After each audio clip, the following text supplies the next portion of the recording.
All right, this is week 8, but it's lesson 7 of the outline of an Anglican life. The chapter today is on the Book of Common Prayer. And it's a really important chapter. And I'll just start off by saying that I just can't recommend enough y'all digging really deeply into Tarsitano's book. He's just such a clear writer. Now, he takes some pretty strong opinions in this chapter in particular.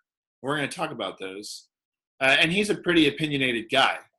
Father Josh knew him personally, and he says that he's being nice in this book. And at times I'm like, wow, he's pretty forward in this book. But he was a matter of fact kind of guy. He knew his stuff. He knew what he thought about his stuff. But I think that I've never read a book which in such a succinct and efficient manner gives so much clear explanations of things that are really important. And so I just go back and read it. I know I've read this book probably 3 or 4 times since becoming an Anglican. But this chapter in particular was good. And the end notes are very interesting, Father Tony. He goes into things that you wouldn't have expected to go into based upon what he references. But some of his end notes are almost like a little mini chapter in themselves. May be of interest to some folks here, especially those who say, "Why don't we just all learn Greek?" For those who want to really dig in, there's the end notes. That's right. Yeah, I'm glad you mentioned those. I have never even looked at the endnotes here. Oh. So I just feel like I got like a present. Thank you. You just made this day even better. Sweet. Well, I'll see you guys later while I go read those. All right, so lesson 7. I want to start off with the question, what is the prayer book? But I also know that on this call, I have every single one of you are lifelong Anglicans. Well, or not lifelong Anglicans, but experienced, seasoned Anglicans, I'd say. So, I didn't know who was going to log on tonight. So I didn't know how quite to prepare. I mean, you can give a pretty good primer on the prayer book that would bore you all to death. So I'm not going to do that, which is what I had obviously planned on doing. So I'm going to have to shift gears here. This is the elite squad. So bear with me. I don't really want to answer that question. The prayer book, though, how would you all, you know what? We're going to turn this A team on its head. How would you all answer the question, what is the prayer book?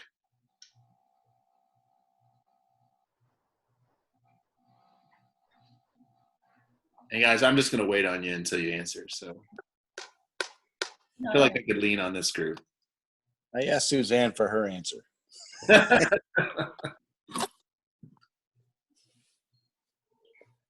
I would say it's a good rule of life. I mean, it's got everything in it that you need on a daily basis with the morning and evening offices and the Psalter and the lectionary, and it's all self-contained.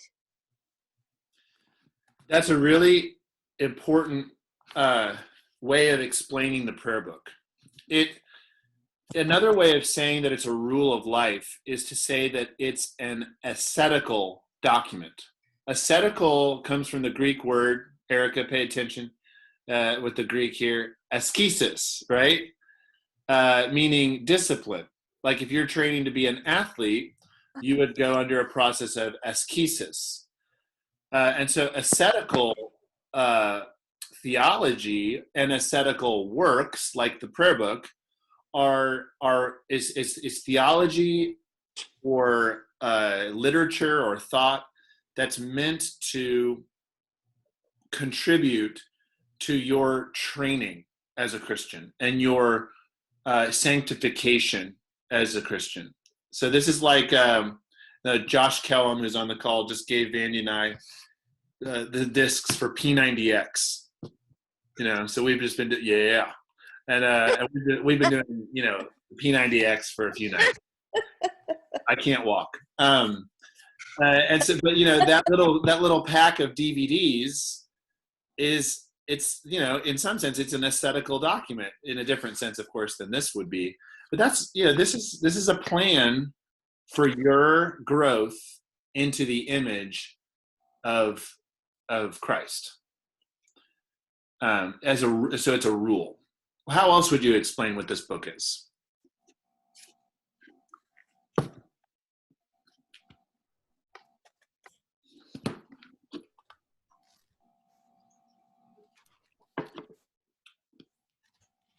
The English reformers attempt to compile and condense the wisdom of the church for the first 1,500 years.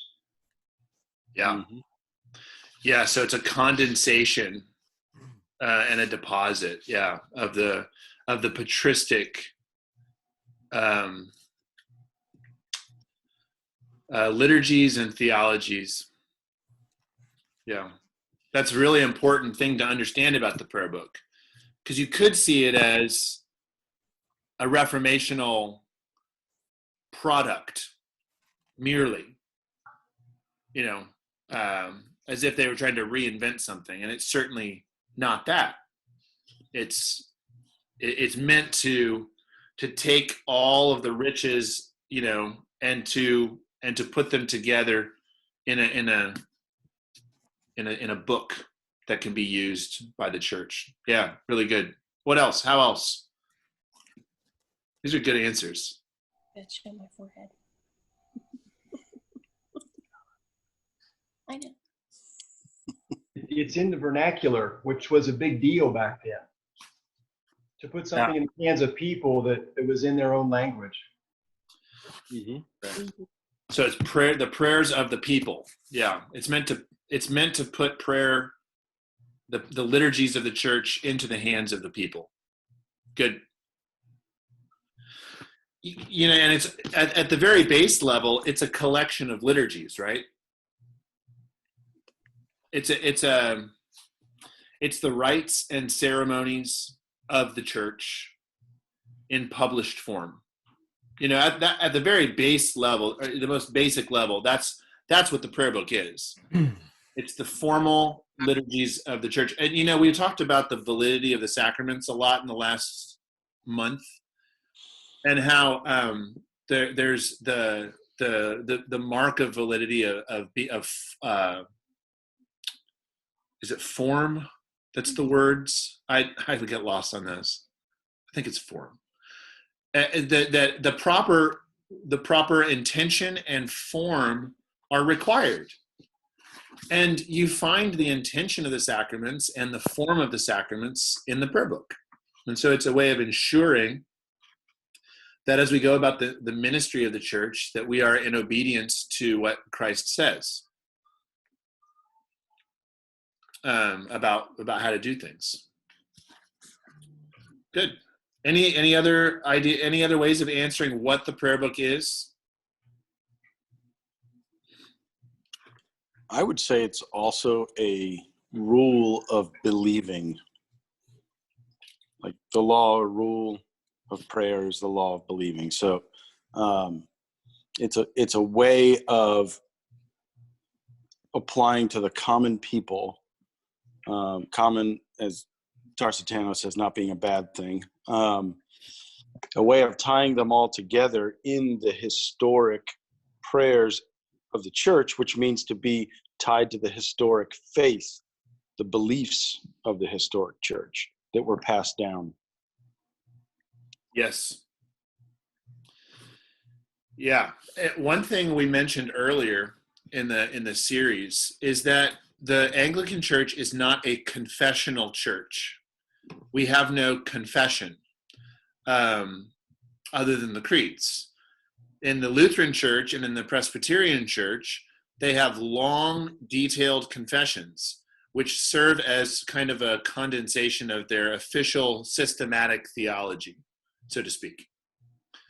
And they can get pretty narrow, and that's an issue for them. And one of the dangers of a confession is that it separates the theology of the church from the prayers of the church, which theology, you can talk about theology when you're not praying, of course.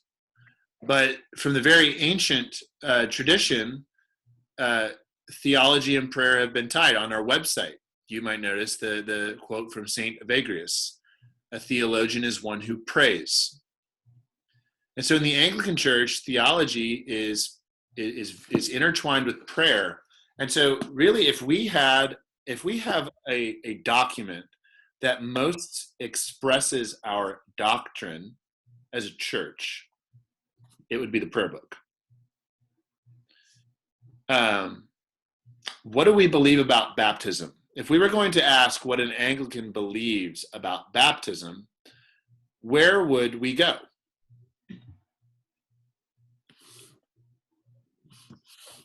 Wouldn't we go to the baptismal rite? We'd go to page 287, if I remember correctly. Turn to page 270, 276. I was way off.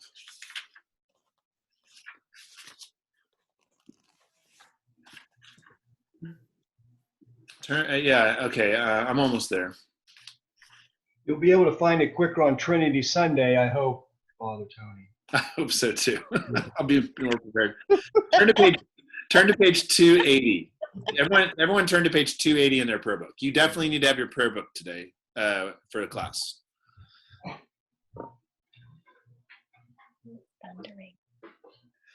And in that second paragraph, we have this phrase, this sentence: seeing now, dearly beloved brethren, that this child is regenerate and grafted into the body of Christ's church, let us give thanks unto the Almighty God. It is stating the faith of the Anglican Church that baptism regenerates. It uses the word is. He is regenerate, seeing that he is. And so whenever we talk, I went to a conference of Anglicans. It was an ACNA conference. And although I would say that the majority of Anglicans know what Anglicans believe, especially if they're in the priesthood, there were a few priests there that did not believe that baptism was regenerative.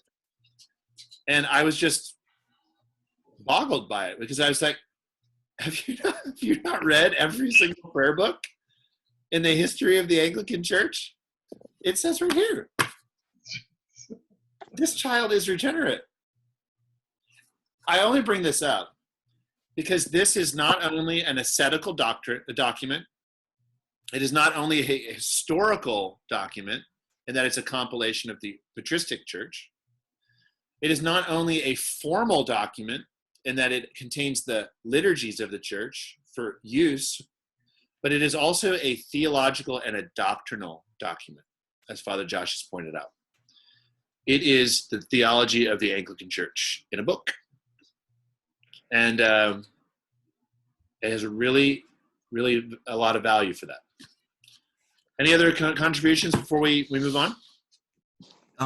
This is kind of a topic back, but you had said that, we're not a confessional, faith. How would you describe the very specific articles of religion? I know it's not a confession, but it does seem to be fairly a little bit more specific than like the creeds or something like that. No doubt. Do you remember the distinction that we made between doctrine and dogma earlier? So dogma is that which must be believed for salvation. The line between doctrine and dogma is often really blurred in a confessional context. If you disagree with the Westminster Confession and the PCA, to a significant degree. There's consequences to that, and those consequences often have to do with communion, which is to say excommunication. So it's a severe deal. And so in the Anglican Church, the 39 Articles, I as a priest am not bound to believe them, and you certainly are not as a layperson, but I am bound by vow in my jurisdiction. RAC is one of the very few jurisdictions that still require their priests to sign and vow to not teach anything contrary to the 39 Articles. That's different than a positive belief. Now, I have no issue with the 39 Articles, personally. I know people that do, but they've taken a vow in the Reformed Episcopal Church not to teach anything contrary. So it's a lot less binding on the conscience is the main thing. And it really respects the distinction between dogma and doctrine. Does that help? Yeah, no, and I've seen. I'm dating a woman whose parents and grandparents go to a ultra conservative Presbyterian Reformed micro-denomination church, and it is interesting that things that I'm like, oh, that's not a big deal, they'll split over something. And I'm like, really? So he is a supralapsarian? Get out! Yeah. Yep. Yeah. Praise the Lord for this prayer book. Keeps us sane. Okay. Why would you all, A-team, do we have common prayer? What's the value of common prayer? For you, in your life, what have you experienced as the value of common prayer?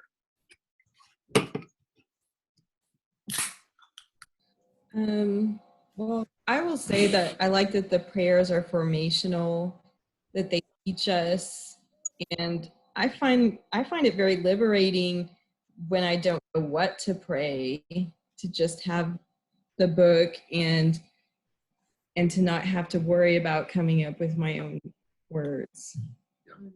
Mhm. So you find it freeing and educating. Did I hear you correctly, Erica? Yes. Yeah, it's good. Really good. What else? Focus, discipline. It helps with discipline. Yeah. And good. Focus. Love those. What else, guys? The value of common prayer. I'd say following You'll up. be an upstage there, Tony. Kind of following up on what Erica was saying, like it makes me think about things that I wouldn't have thought of. So even if I could think of what words to say, it wouldn't have the depth, and I just say, thank you for a good day. Please take care of, this and this, and amen. Thank you. But it just, even the prayers themselves expand my concept of what prayer is. I mean, it's I don't even know how to say it, but yeah. It really does teach you to pray, doesn't it? Erica, you're a teacher. You teach your own kids. You understand that. Do you guys do classical education? We're just kind of eclectic. Okay. I thought for some reason you guys were classical. But in classical education, you have grammar, logic, and rhetoric. Those are the 3 stages of education. Depends on what kind of classical school you're in. But, all real knowledge starts with the grammar of a discipline. You have to know the facts. You have to know the manners. You have to know the skills. And then you move on to where you're starting to understand how those things work together. And then in rhetoric, which is the highest level of knowledge of a discipline, you are able to improvise. on your own to produce from the grammar and an understanding of the grammar and logic. You're able to actually contribute to create beauty that was not there to begin with, but definitely within the discipline itself. Prayer is the exact same way. And in some ways, this is the grammar of prayer. Now, it is a pretty hefty grammar. This is not like A is for apple. It's like, this is like, this is really, deep stuff.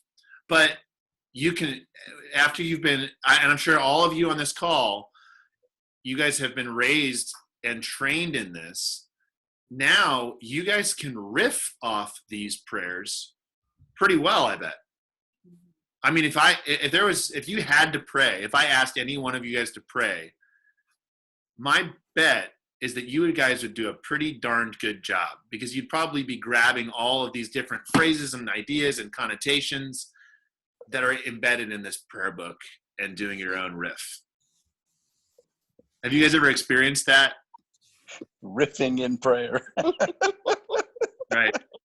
That's right. Yeah, Tony, for me, one of the most meaningful things about the prayers in the BCP is that it constantly places in your mind's eye the relationship that exists between you and God, or us and God.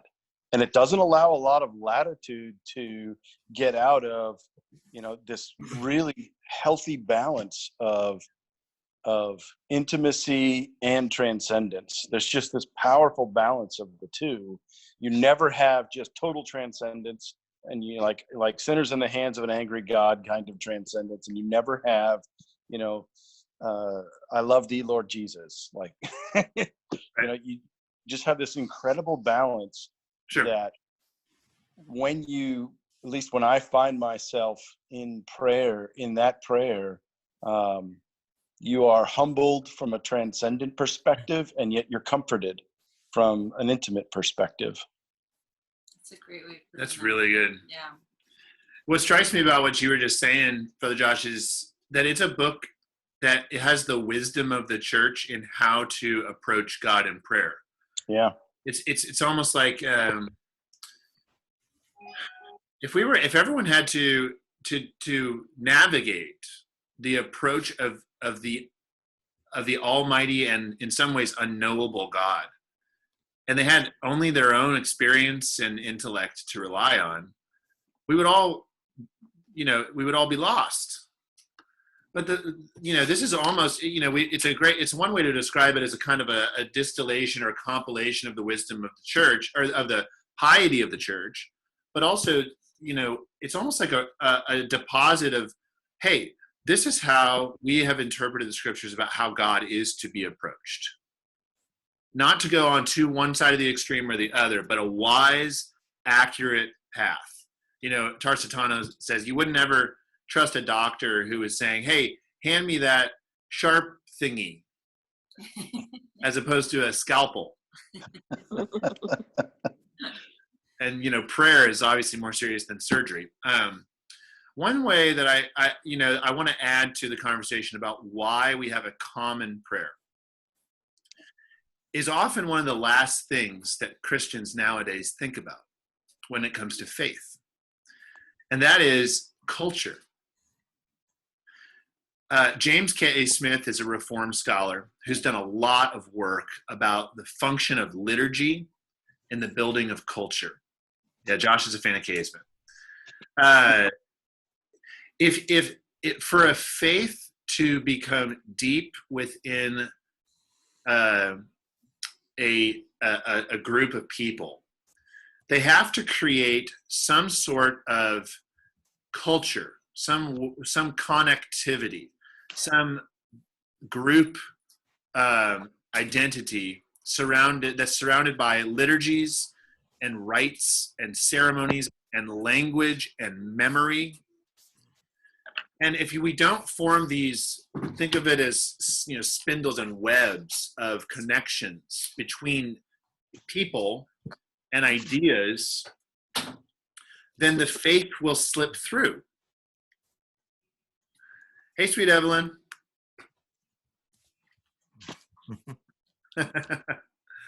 That's a cool room you're in.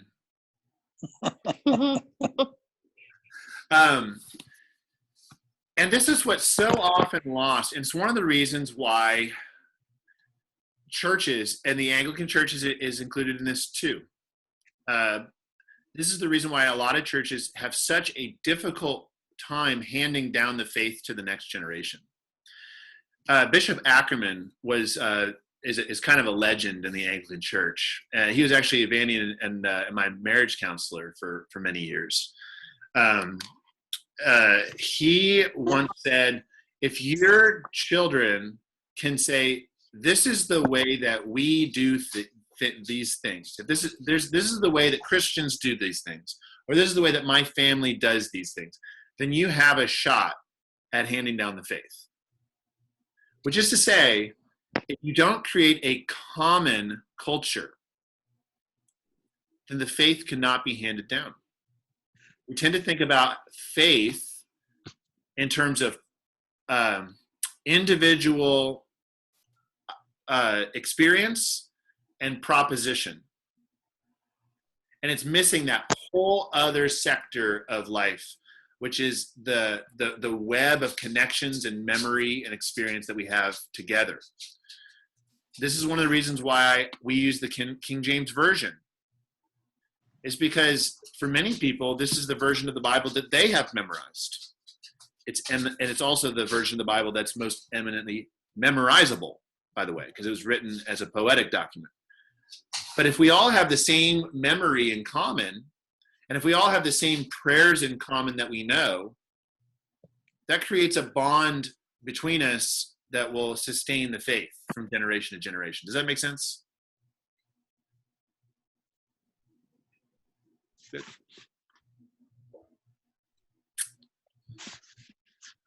There's a phrase in Philippians 3:16, let us walk by the same rule, let us mind the same thing. That's that culture that I'm talking about.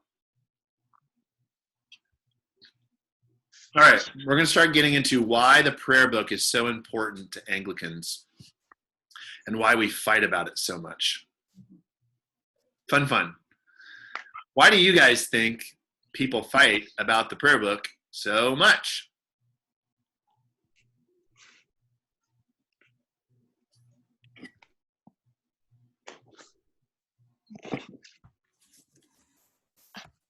I went first on the last one. I don't know. Well, Honestly. if it's the church's most important document, second only to the Bible, then that's something that's going to cause fights and disagreements and questions like, okay, great, it's the language of the people, it's not in, I'm just going to push some buttons here. Okay, so it's not in Latin, that's great. Well, we don't speak like this anymore. Let's do a new version that uses very contemporary language. Yeah. Let's change prayers to talk about, people flying in starships and things like that. Yeah. Which is in the, anyway. But. Oh, it's really? I think that's good, actually. I think people fight about it because it is the expression in prayer or prayers of what we believe. And if you don't necessarily believe what is currently in those documents, you're going to want to change. And I think you're right, Luke. The only book that people fight more about, I think, is the Bible.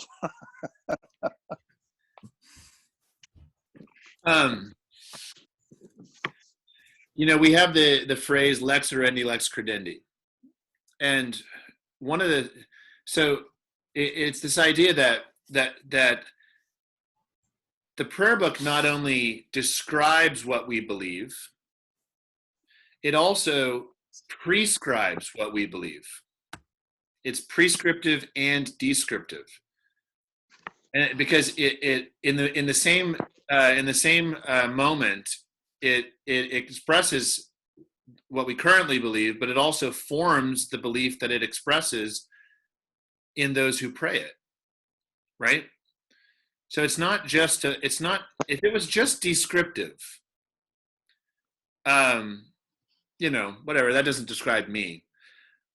But when I pray a prayer book, it is what my kids will believe in after praying it for 5 years. It just has that effect.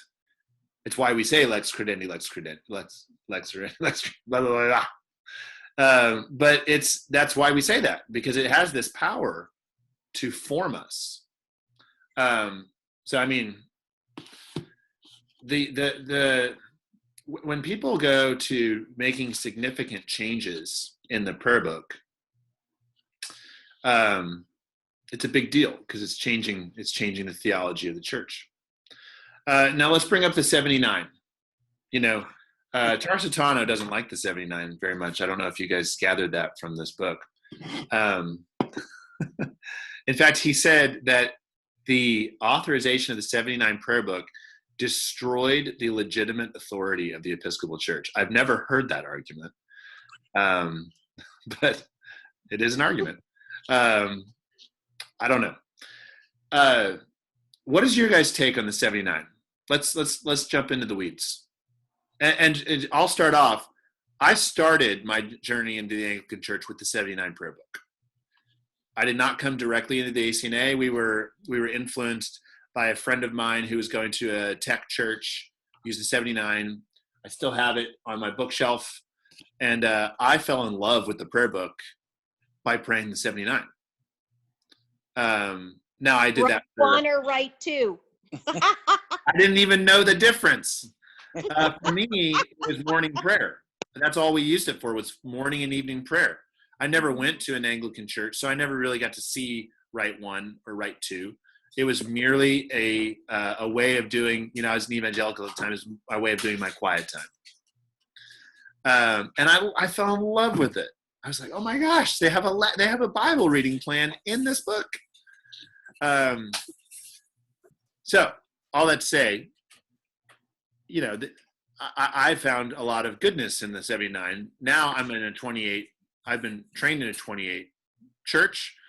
I see more of the issues with the 79 now. I know that it's history, but I don't think that it's the worst thing to ever be written on paper by any means. I think that it's not a wicked document. It's not a terrible document. It's fought about, again, because it deals with really serious stuff, not because it's heretical. Does that make sense? All right. So what's your guys' experience of the 79 or the 28? I think the 79 lost the beauty of the language. Okay. Like, they tried to modernize the language, but they lost all the beauty that was in the language of the 28.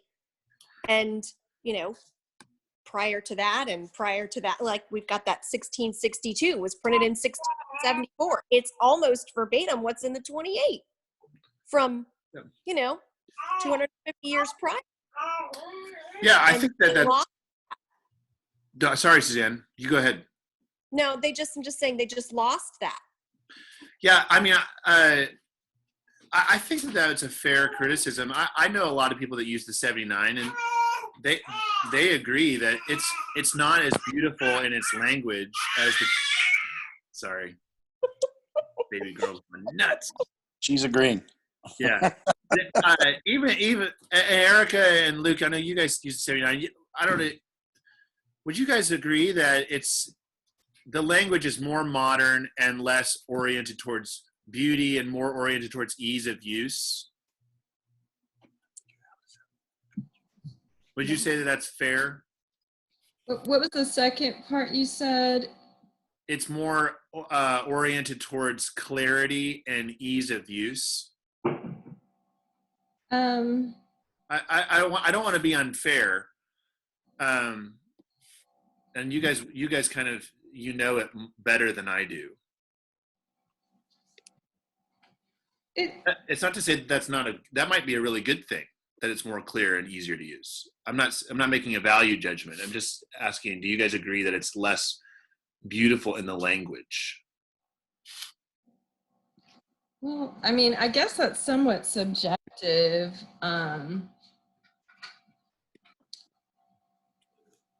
I don't dislike the right to. I prefer the right one, but I guess for me, the right to, I also have memories of being in elementary school and doing morning prayer in chapel. So it's also just kind of a part of me. One thing I like that's in the 79 prayer book that's not in the 28 prayer book is the offices of noonday prayer and Compline. Yes. They're beautiful offices. I love that too. And the 2019 in the ACNA prayer book has those kind of supplementary prayers. And those are really helpful in living a life of prayer. It's really good. Yeah. I think it's for modern language, it's actually fairly well written. Also, though, going back, it's what I was used to. So I mean, as far as ease of use, so I was trying to think about, today was only the second ever service I'd ever been to that had used a 28 BCP, and the first one was an accident, so I was just lost the whole time. This Anglican church in Athens, and I didn't even know there was a difference, and I just joined the Episcopal Church, and I was like, oh, you went to St. Stephen's. yes. So these guys come in, they process, they like walk around the church 3 times, and I'm like shuffling through this prayer book. Yeah. So my liturgy. For an ease of use standpoint, I guess what I was I mean, this is kind of a change of subject, but the fact that all of the readings and collects and things are like right in here as you go, whereas with the 79, all of those things are pretty much shifted to a separate book. Right.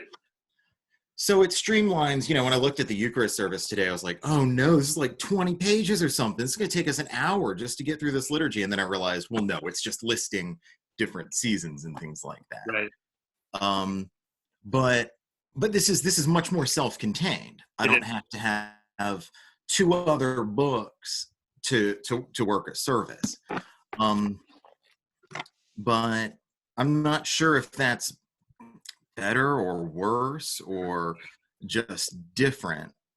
But I would need a couple of other books if I were to try to put together a 79 service.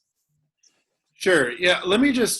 I'll just point out some big differences in terms of like the ideology that went into the 2 prayer books. And guys, granted, I am not an expert at prayer books. It's not like my passion in life to go after, you know, this version or over the other.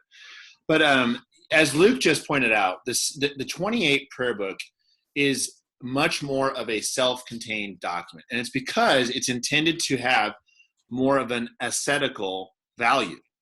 Whereas in the 79, it was part of this kind of English modern push to have a variety of options. And so the prayer book became a little bit more of a source book rather than a prayer book, like in the historic sense of the word.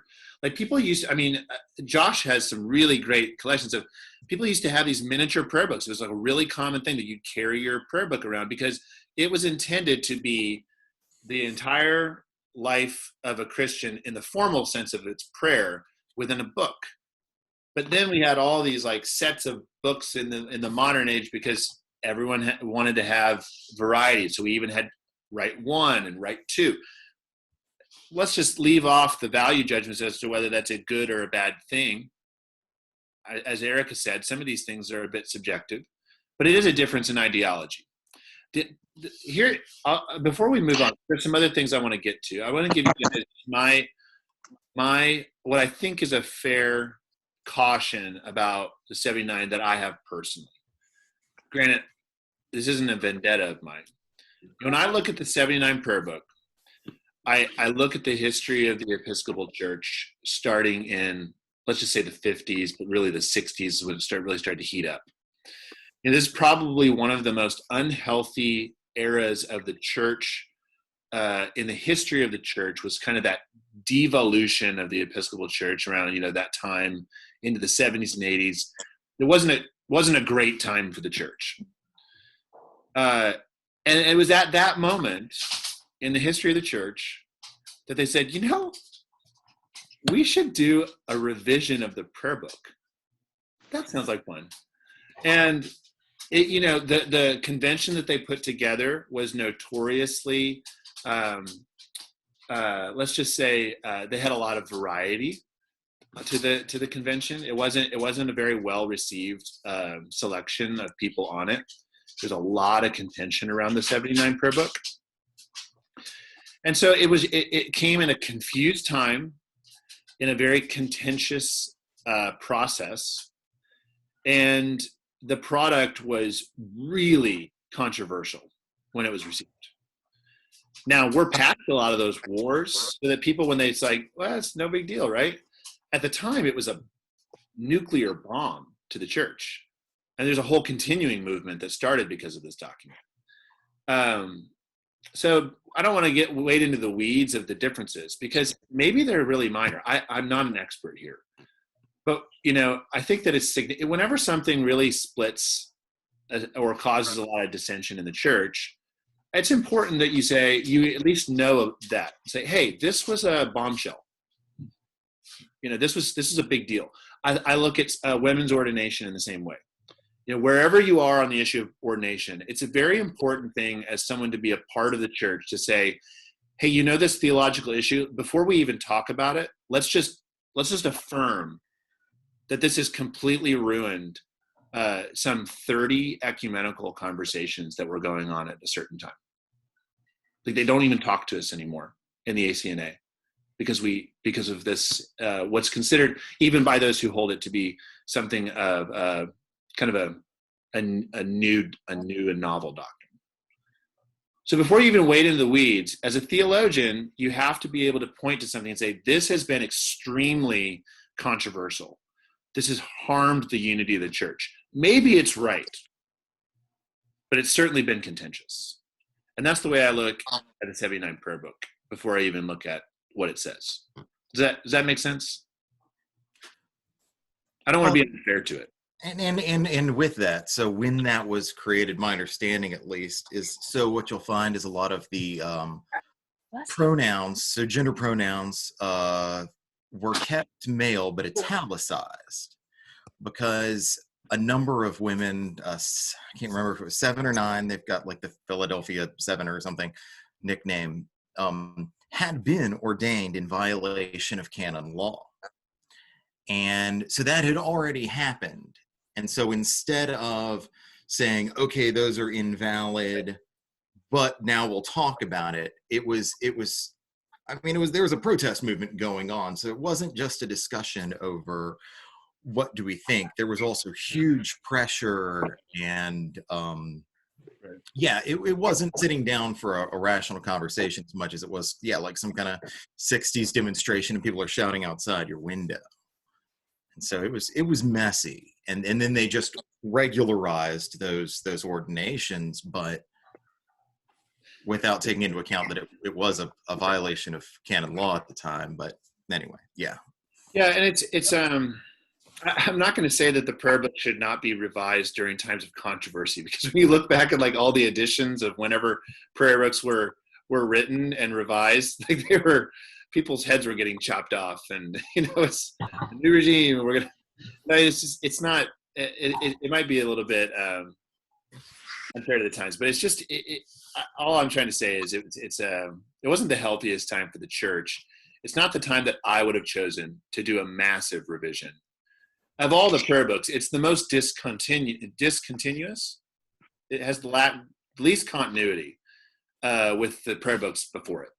As Suzanne mentioned out before, the 28 is relatively the same document as 1789, which is very similar to the 1662.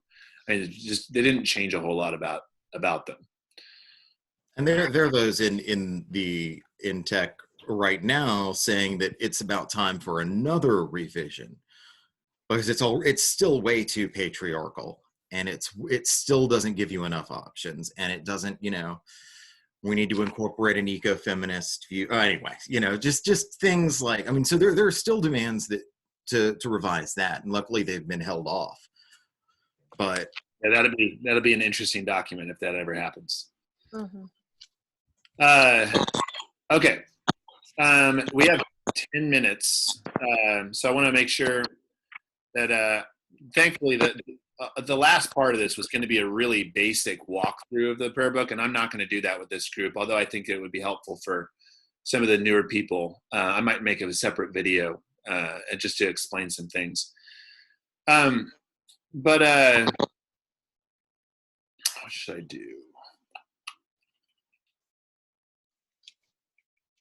Let's talk about rule of life a little bit.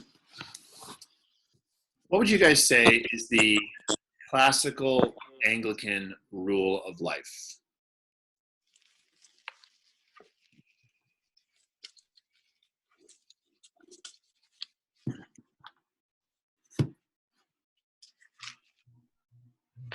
How have you guys been taught that in your experience?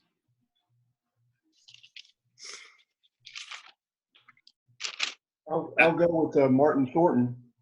Good. Holy Communion, daily office, private prayer. You could use the analogy of a fence, couldn't you, Father? You could. That's my favorite analogy. Yeah, Thornton is. Have you guys? How many of you guys have heard of Martin Thornton? No. Okay. I would show you my book, but it's covered in duct tape. It's a paperback covered in duct tape, so it's it's just a glorious edition. I read it. It's one of the best books on English Anglican spirituality. So if you really want to get into the nitty gritty of perhaps the most influential book on Anglican liturgical piety, and not even liturgical, ascetical life, Martin Thornton, English Spirituality is the best book out there. My diocese just took 1.5 years to go through it for our clericos. It's that important. It's just an amazing book. And Christian Proficiency is even a more concise view of his works on this. So English Spirituality is the longer work, and Christian Proficiency is shorter and more condensed. I'd never heard of Christian Proficiency. Man, that would have saved us 1.5 years. We were like, oh, Bishop, another week on this? No, it was really good. Bishop Sutton brings a lot when he does this clericals. This is going online, so I have to say that. I love you, Bishop Sutton. And I miss the clericuses. But one of the things that Martin Thornton lays out is that the normal rule of life for an Anglican is, and this comes from the prayer book, is weekly communion, daily offices with an S, morning and evening, and private devotion.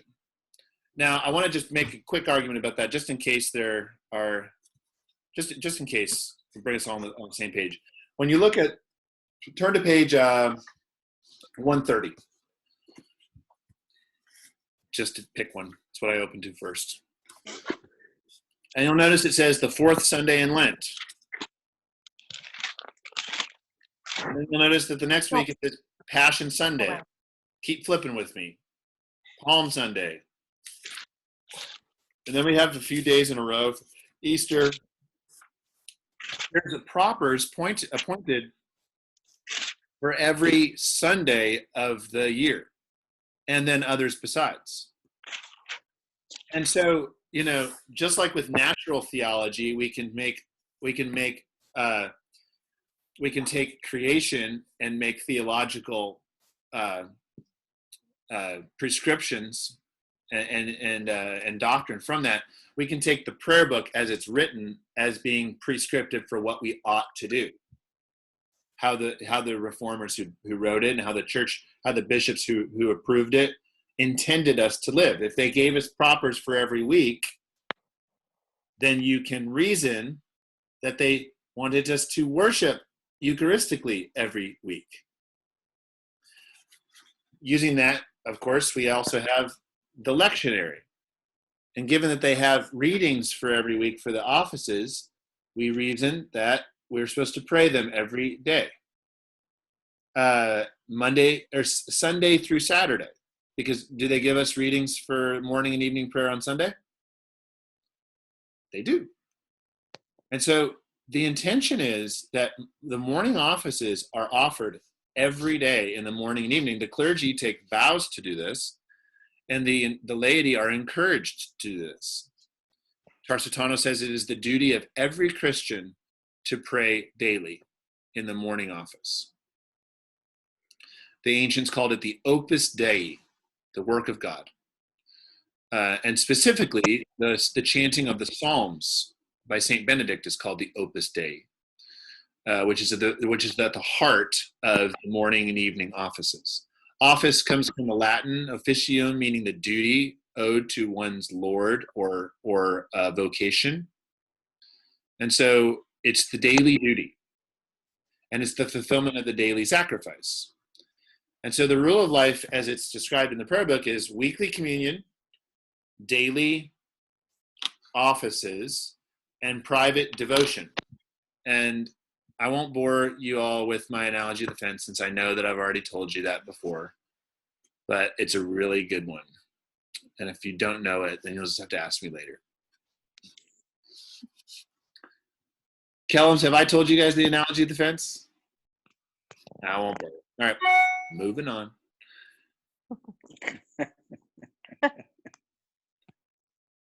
Let's talk about prayer, the nature of prayer in the last 4 minutes that we have. What is prayer? Go.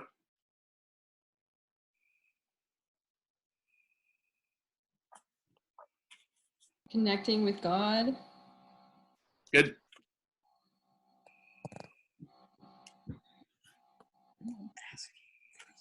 Say it. Asking for something? Asking God for something. Did you get that from Rogation Sunday? Good one, Nate. I like that. Your idea. Come on, keep going. The Stephanie, I can common tell you. acronym ACTS: adoration, confession, thanksgiving, supplication. Good. Yes, I love that.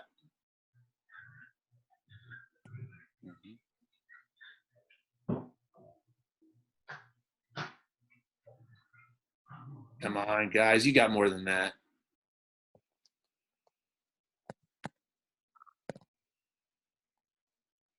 Listening to God. Listening. Good. Yeah, that's a good one. To listen to God. That's a very important aspect of prayer. If prayer is only asking, but not listening, so it's connecting or conversating. It's Dialogue. asking, it's listening. Brother Josh? I said it's a dialogue. A dialogue. It's good. And it's an action. I mean, just the very act of doing it says that I believe there is a God. You know, I mean, we wouldn't just talk to a wall. Right. That's a good point. Well, some probably do. After I said that, I was like, well, you know. Those are all correct, and those are even the primary ways of understanding what prayer is. I wanted to give you guys two other ways of considering what prayer is that I think will help you kind of understand some of the values of the prayer book. Saint Julian of Norwich used to call prayer wanting with God. Wanting. It was it was the action that you did to become one with God. And she really understood that as a Trinitarian, in a Trinitarian way, to become close to the Father by union with the Son through the power of the Holy Spirit. So that's one way. But I was thinking about this the other day. Well, actually, the thought came to me a couple of months ago when I was thinking about prayers to the saints. And I was thinking that if prayer was primarily about spending time in heaven with God, then it would make sense that if you were spending time, even transporting yourself into heaven to spend time in the presence of God, then it makes more sense why you would think to talk to people who are there. You know, oftentimes we think of prayer as like, we're here on earth and I'm looking up and piercing the ceiling with a big arrow that has a note on it. And we're like, please help me find the microphone today I prayed today. I was like, God, it's Rogation Sunday. You say, ask. This is me talking to a wall, Luke, in my garage at 6:30 this morning. It's like, you say, God, ask and it shall be given. And I cannot find this dang microphone. That wasn't that helpful anyway. No, God had other plans. There's a reason why he kept that microphone from it.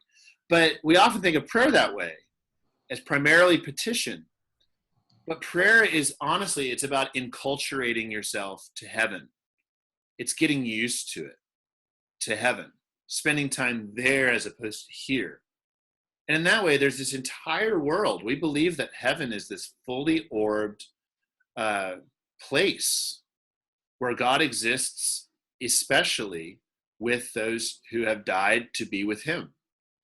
And we believe that when we pray, we go there in a spiritual way. And so when we are there, we are in the throne room of Almighty God. And so we mind our manners more than we would if we were somewhere else. And we speak language that's more precise and beautiful and poetic. If you were going before a king, you would just speak differently than you would if you were going to go talk to your barber. You just would. And so I just wanted to include the idea of ascension and heaven when we talk about prayer. Because I think that if you have that understanding, you really will understand why we speak the way that we do, why we spend the time in prayer the way that we do. Because if prayer is just petition, you can do that in a second, right? But prayers are long. I mean, the liturgy is long. Why is it long? Because it's trying to train us to get used to heaven. Yeah, I think of it, Tony, as a discipline unto holiness. Like through the act or the work of prayer, we are also made holy. And so that takes practice. It takes exercise. Yeah. In order to do that. And it shouldn't be something that is approached flippantly. Yeah. Yeah, discipline would be one way of describing it, and maybe climatizing would be another way of describing it. You know, you guys ever read The Great Divorce? I forget the character's name, but he has to get used to heaven.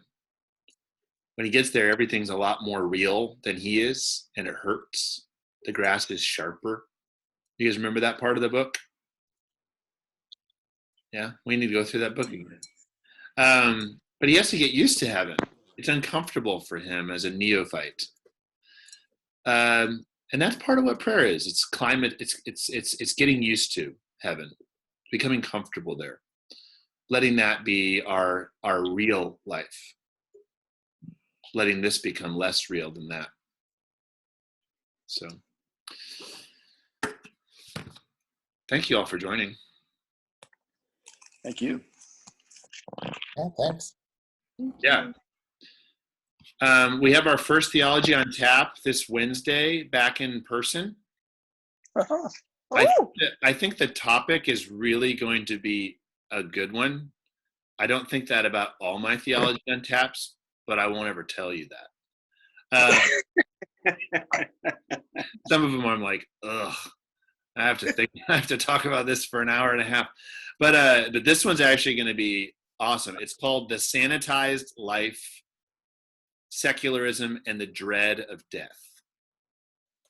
You want to understand this coronavirus and the political divide that's happening around it?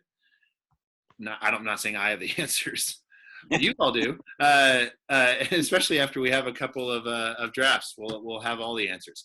But it's going to be a really good topic, and we're really going to be talking about how the good life in a secular worldview is one that has as little risk as possible, because the worst thing that can happen in a secular worldview is to die. And so sanitized life is the good life. And dread is always around the corner.